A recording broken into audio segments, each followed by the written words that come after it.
అపార్థం చేసుకొని మీరు కూడా బ్యాడ్ గా చూపిస్తున్నారు. దువ్వాడి శ్రీనివాస్ గారితో రాజకీయంగా కంటిన్యూ అవుతాం. రాజకీయంగా కంటిన్యూ అవుతారు. ఓకే, చివరిగా ఒక మాట రాజకీయంగా మాధురి కంటిన్యూ. గారు, మాధురి గారు ఒక మాట. అంటే గతంలో మీకు ఎంపీ టికెట్ గురించి కొంత డిస్కషన్ కూడా జరిగింది, కొంత మీకు ఇస్తారన్న ప్రచారం కూడా కొంత జరిగిన నేపథ్యంలో భవిష్యత్తులో అంటే వచ్చే ఎన్నికల్లో మళ్ళీ మీరు పోటీ చేయబోతున్నారా? పోటీ చేసే అవకాశం వస్తే? ఏమో దేవుడు అవకాశం ఇస్తే, జగన్ అన్న అవకాశం ఇస్తే పోటీ చేస్తానేమో, దాంట్లో తప్పే ఉందండి. ఇప్పుడు కొంచెం వచ్చిన కొత్త కొత్త నాయకులు ఏమైనా ఆ, ఆ, ఇదేంటమ్మా స్పెషల్ గా పుట్టారా? అందరూ ఇక్కడి నుంచి వస్తారు. రాజకీయాలు మొదటి ఓనమాల నుంచి స్టార్ట్ చేస్తాము, పబ్లిక్ లోనే ఉంటాము, పబ్లిక్ ఎలాగా సెర్చ్ చేస్తాను. నేను ముందు నుంచి నేను పబ్లిక్ లోనే ఉన్నాను, ముందు నుంచి నేను పబ్లిక్ సర్వీస్ చేయడం నాకు అలవాటు.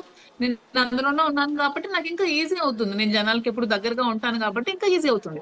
సో ఏమో అలాంటి అవకాశం ఇస్తే, నేను జగన్మోహన్ రెడ్డి గారు నాకు అవకాశం ఇస్తే నేను చేస్తాను. పార్టీ ఇవ్వకపోయినా చేస్తాను. నేను ఏ రోజు కూడా టికెట్ కోసం కూడా టికెట్ల కోసం కావాలి, నాకు పదవులు కావాలని కూడా నేను ఏ రోజు కూడా అనలేదు కదా. ఏ రోజు కూడా నేను మహిళా అధ్యక్షురాలు పదవి రిజైన్ చేసా కూడా నేను ఏ రోజు కూడా పదవి. మీరు ఇన్ని సంవత్సరాలు ఇంత చెప్తున్నారే నాకు రాజకీయ కాంక్ష ఆవిడ. నేను 2 years వచ్చిన తర్వాత 1 year ముందే నేను రాజీనామా చేశాను కదా. మరి నిజంగా నాకు శ్రీని గారికి నిజంగా ఇలా ఆవిడ అన్నట్టు ఇల్లీగల్ కాంటాక్ట్ ఉంటే మరి నేను రాజకీయంగా ఆల్రెడీ నేను వెళ్ళి ఏదైనా పోర్ట్ఫోలియో తెచ్చుకోగలను కదా, నేను రాజకీయంగా ఉండగలను కదా నేను. మరి ఎందుకు లేను? ఎందుకంటే అవన్నీ ఫేక్. ఆవిడ చెప్పినవన్నీ మాటలన్నీ అబద్ధాలు. ఏ రోజు కూడా నేను రాజకీయంగా ఇలా రావాలి అలా రావాలని లేదు. సర్వీస్ చేయాలి, జగన్ అన్నకి సపోర్ట్ చేయాలి, మా టెక్కల నుంచి మన టెక్కల నియోజకవర్గం గెలవాలి ఎలాగైనా సరే. నేను జగన్ అన్న దగ్గరికి వెళ్ళినప్పుడు కూడా జగనానికి ఇదే మాట చెప్పాను, అన్న నేను టెక్కలు గెలిపించుకుని మళ్ళీ నీ దగ్గరికి వస్తానని చెప్పాను. కానీ మా దురదృష్టం పార్టీ మళ్ళీ రాలేదు. మళ్ళీ నెక్స్ట్ మేమే వస్తాం. అంటే మళ్ళీ వచ్చే ఎన్నికల్లో ఇప్పుడున్న ఈ పరిస్థితుల నేపథ్యంలో ఇన్ని వివాదాల తర్వాత దువ్వాడ శ్రీని గారు మళ్ళీ ఎమ్మెల్యేగా పోటీ చేసే అవకాశాలు చాలా తక్కువగా కనిపిస్తున్నాయి. పార్టీ కూడా టికెట్ ఇస్తుందో లేదో. ఎందుకండి తక్కువగా కనిపిస్తున్నాయి? ఇప్పుడున్న సో కాల్ నాయకులకి ఎవరికైనా ఏ ఫ్యామిలీ ఇష్యూస్ లేవా? ఏ ఫ్యామిలీ ప్రాబ్లమ్స్ లేవా? ఎవరికి 2-3 వైఫ్స్ లేరా? ఈ రాజకీయాలకు దూరం అనే మాట మీరు అనకండి. ఈ రాజకీయాలు వేరు, ఫ్యామిలీ లైఫ్ వేరు. ప్రతి ఒక్కరికి ఫ్యామిలీలో డిస్టర్బెన్సెస్ ఉంటాయి, ప్రతి ఒక్కరికి బ్యాక్ హోల్స్ ఉంటాయి, ప్రతి ఒక్కరికి ఏవో ఒకటి ఉంటాయండి.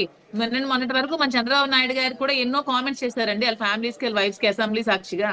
అతను ఆ రోజు ఏడ్చారు కూడా, అసెంబ్లీ నుంచి వెళ్ళిపోయారు కూడా. కానీ ఈ రోజు సీఎం సీట్ లోకి వచ్చారు. ఫ్యామిలీకి పాలిటిక్స్ కి ఎప్పుడు సంబంధం పెట్టుకోండి. ప్రజానాయకుడు ప్రజలతో ఎలా ఉన్నాడు, ప్రజలకి ఏం చేస్తున్నాడు, ప్రజల క్షేమం తెలుసుకుంటున్నాడా లేదా, ప్రజలకు సంక్షేమం జరుగుతుందా లేదా తెలుసుకుంటున్నాడా లేదా అని చూసేవాడే ప్రజానాయకుడు. కానీ ఫ్యామిలీ లైఫ్ ని, పొలిటికల్ లైఫ్ ని ఎప్పుడు కూడా కంపేర్ చేయకూడదు. సో ఆ మాటలు మీరు అసలు అనకండి. ఫ్యామిలీ లైఫ్ ని, పొలిటికల్ లైఫ్ ని ఎప్పుడు కంపేర్ చేయకండి. అతను ఎప్పుడు ఒక నాయకుడే, ప్రజల్లో ఉండే నాయకుడు దువ్వాడ శ్రీనివాస్ ప్రజల్లోనే ఉంటాడు అతను. అది ఎప్పటికీ పోదు. ఇప్పుడు కూడా మా ప్రజలందరూ ఏడుస్తున్నారు, అతనికి ఎంత కష్టం వచ్చిందే, ఈవిడ వల్ల ఎంత కష్టం కలుగుతుంది, అయ్యయ్యో అని బాధపడుతున్నారు అందరూ. తప్పితే ఎవరు కూడా యాంటీగా లేరు అతని మీద. ఒకవేళ ఈ పరిస్థితుల నేపథ్యంలో రాజకీయాల మీద విరక్తి పుట్టి ఆయన తప్పుకుంటే దివ్యల మాధురి గారు టెక్కలి నుంచి కాదు మేడం, ఒక్క నిమిషం కంటిన్యూ చేయండి. టెక్కలి నుంచి ఇన్ కేసు జరిగితే టెక్కలి నియోజకవర్గం నుంచి వైసీపీ తరఫున దివ్యల మాధురి గారు ఎమ్మెల్యేగా పోటీ చేసే అవకాశం ఉంటుందా? ఇది ఊహాతీతం. నేను శ్రీని గారిని అభిమానించే వ్యక్తిగా, శ్రీని గారి గురించి నేను దగ్గరగా ఉండి తెలుసుకున్న విషయాలకు అనుగుణంగా అతను ఎప్పుడు రాజకీయాల నుంచి దూరంగా ఉండరు. ఎందుకంటే అతను అన్నిటికంటే అతనికి ఇష్టమైంది రాజకీయం. అంటే ప్రజలంటే అతనికి చాలా ఇష్టం. అతను అందుకనే ఇన్ని సంవత్సరాలు అతను ఇంత డబ్బు కోల్పోయినా, రాజకీయాల్లోకి వచ్చి ఇంత తన బిజినెస్ లు కోల్పోయినా సరే ఎందుకు రాజకీయాల్లోకి వదలేదంటే అతనికి ప్రజలంటే అతనికి ఇష్టం. అతనికి ప్రజలకి ఉన్న బాండింగ్. సో అతను ఎప్పుడు ఆ విషయంలో బ్యాక్ స్టెప్ రారు. మేము కూడా రాకూడదనే కోరుకుంటాను. నేను ఎప్పుడు శ్రీని గారి మీద యాంటీగా వెళ్ళను. శ్రీని గారే ఎప్పటికైనా మాకు ఎమ్మెల్యే.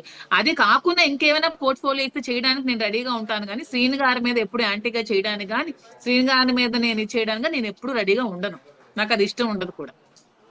అయితే ఒకటి చిన్న, ఇందాక మీరు అన్నారండి పార్టీ నుంచి మీకు ఇంతవరకు ఎందుకు సపోర్ట్ లేదు అంటే ఇది వ్యక్తిగతమైన వ్యవహారం అని. కానీ ఎంత వ్యక్తిగతమైన వ్యవహారం అయినా దువ్వాడ శ్రీని గారు ఈరోజు కన్నీళ్లు పెడుతున్నారు. ఇంకొక అదే